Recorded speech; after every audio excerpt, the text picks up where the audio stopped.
welcome in Nick Harris of the Star-Telegram. Nick, happy Friday to you, my friend. I'm sure you've just been just working your tail off. I mean, we've seen it. We've seen the reporting. Proof's in the pudding. What's the hottest, latest thing you got for us right now? Yeah, I appreciate it, man. It's definitely been a long week. I think the fatigue is starting to settle in with just about everybody, not only reporters, but people even in the building. And the latest is that there's not really any latest. It's just kind of a holding period. They have all the chips in front of them. It's just basically on how they want to deal with them. They know what Brian Schottenheimer brings to the table. He's the leading candidate by far at this point, but the longer this drags on, the more you start to question that. Nick, what are really the selling points for a Brian Schottenheimer for a fan base that seems very underwhelmed by that hire? I don't necessarily have a selling point for the fan base. I probably wouldn't be the one to speak on that, but I think I think the idea is that it brings offensive consistency from the past couple of years, but it's the consistent points that, some offensive personnel feel could actually translate into more success than they had in 2024. Now, granted, Mike McCarthy had a heavy influence on these last couple of years. He was the main play caller. He was the one that built the offense. This would be more of an idea of Brian Schottenheimer and Dak Prescott taking pieces from those offenses and kind of building their own structure and what that would look like in 2025. There's a lot of player support for Brian Schottenheimer. He is a player's coach. He's very when it comes to culture building, I think this is probably going to be a really strong hire from that perspective. But I think the question that everybody would have to ask is, okay, he's been a coordinator this long. He's been an assistant in the league this long, over 20 years. Why hasn't the head coach opportunity come? And, I'm sure that's what the 2 days of interviews were to, evaluate Schottenheimer in that sense and maybe come to an answer to that question and then try to ask, okay, is he ready for that opportunity now with the pieces that are in place? And as it seems, there's enough support in the front office, in the building, to where it seems likely that Schottenheimer will be the head coach. It's just a matter of when at this point. I think you guys are probably as surprised as I am that it hasn't happened yet. Nick, a really fine job of all the things. And, listen, it takes some courage to stand out there and say, hey, this is what I'm hearing and go with it the way you have. And like I said, be honest with you, I was cheering for you, man. I really, really was. And I hope I hope it's still, you're a fine reporter. You really are. I wanted to ask you though, if this thing does go longer, and I'm asking you just to speculate, if it does go longer, could we see Deion Sanders come back into the picture here? Yeah, Deion's an interesting one. I actually spoke with somebody in Boulder today just to kind of gauge the temperature there. That person actually called me and was asking me for the latest, and I was like, I don't have anything for you. I was hoping you did. Yeah. So I think there's some questions from, I think, parents of players in Boulder of, hey, we would love if Deion came out and said, I am not taking the Dallas Cowboys job. Yeah. But I think it would still be a major surprise to all of us that have been on this coaching search and, getting into the nitty-gritty if Deion becomes a major contender out of nowhere. Now, granted, his sons, Shador and Shiloh, they are already in Dallas interviewing with teams for the Shrine Bowl for this next week. It's not immediately apparent if Deion will be in attendance for any of the practices or even the game next Thursday. But you would have to think that there could be an opportunity to speak with Deion if it drags out that long and he actually does end up coming for the game or for one of the practices this week. So it's definitely something to keep an eye on. I think it would be interesting timing-wise if we're still – we get to Tuesday, Wednesday, there's still no news, and maybe Deion makes an appearance in DFW. I think that's when we start to check the temperature on those things. But as of right now, I would say the temperature is still cool.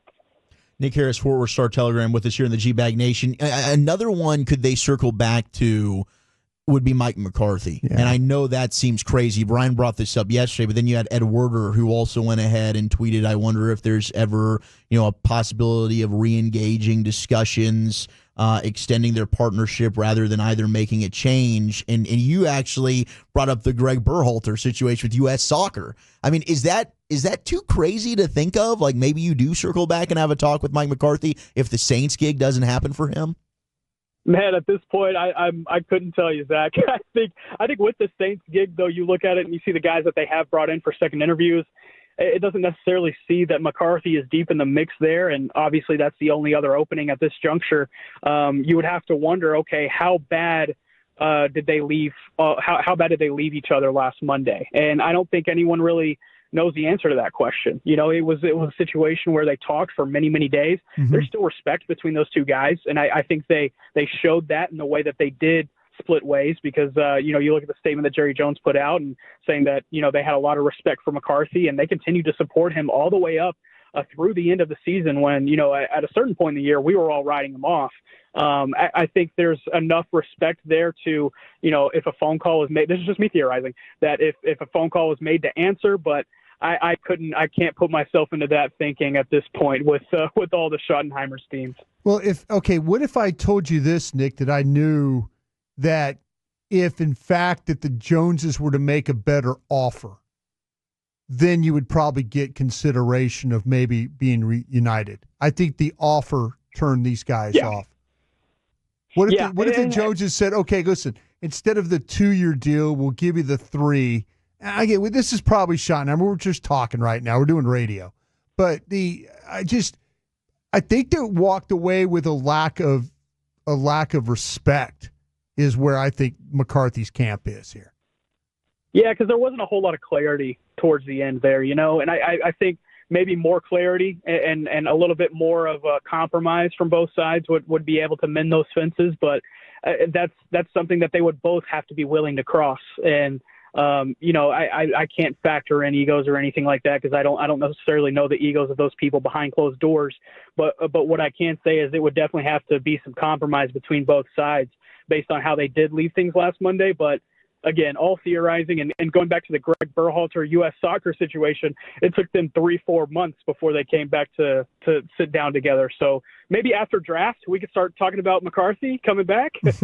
There we go. I like it. All right, Nick Harris with us here on The Fan. If it ends up being Schottenheimer as the head coach, who do you think has been the loudest voice other than the players, Dak, whatever? Who in the front office do you think has been the loudest voice for him? Would this be Jerry winning, or would this be Steven and company?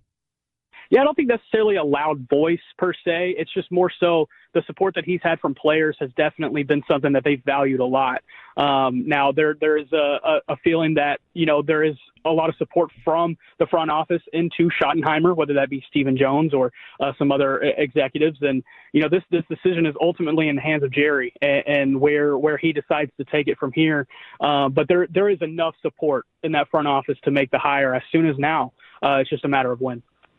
I wonder, in your thoughts, I don't know if you have any inside information on this, Nick, and even if you have maybe just something to throw out there, but what would the staff possibly look like? Like, who maybe could come back from the previous regime? Lunda Wells, I know Al Harris we haven't heard anything about. I think Robert Prince is interviewing for the receivers coaching job in Miami. He just got it. Okay, so he just got it. Boom, there you go. Any ideas of what a Schottenheimer staff could potentially look like if he gets the job?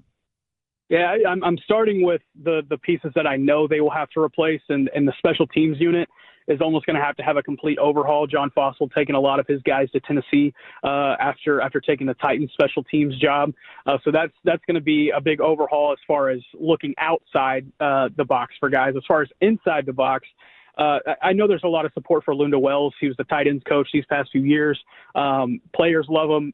They like what they've gotten out of Lunda Wells. He's been an offensive line coach in his past career.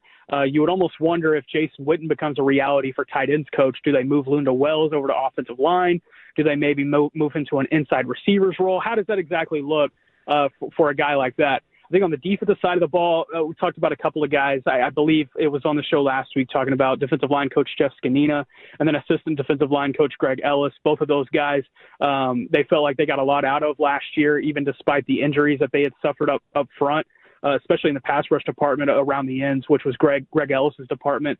And then the improvement that they got from not only Mozzie Smith, but Osa Digizua as well, which is more Scanina's expertise right there in the interior. He was an interior defensive lineman for 15 years in the league. I think in the secondary, Al Harris, I'm not expecting to be back on the staff at this juncture. If you're looking for a potential replacement in the secondary, you can look at a couple of guys that are already on staff. Cannon Matthews, who elevated into a position coach role last year. behind Al Harris. You could probably look at him to make another elevation there. And then a guy also, a young staffer that this front office has enjoyed, that the players have enjoyed, is Christian Garcia. I think that's another guy that could potentially keep an eye on way him. into the secondary coaching unit. But there's still a lot to shake out, guys. And first off, they have to make this head coaching hire. But if they are already building a staff behind the scenes, as your guys, as Sean Sharif reported earlier, then I would have to assume it starts with those couple of names. Old Scoops Sharif, man, been in his bag this week. What about the Witten stuff? What do you think he comes into play here? Yeah, that one's fascinating because a lot of buzz around there has been kept quiet now over the course of the past week, and we don't know if that's because there's not any legs to it or if it's because they want to keep it quiet. But we'll see as time goes on. That's going to be one I am. I'll just say I'll be keeping a close eye on that. How about that? I love it. As will we. Nick Harris, Fort Worth Star-Telegram. You're a beast. We appreciate the time, man. Have a great weekend. I appreciate it, fellas. Thank you for everything. Y'all have a good one.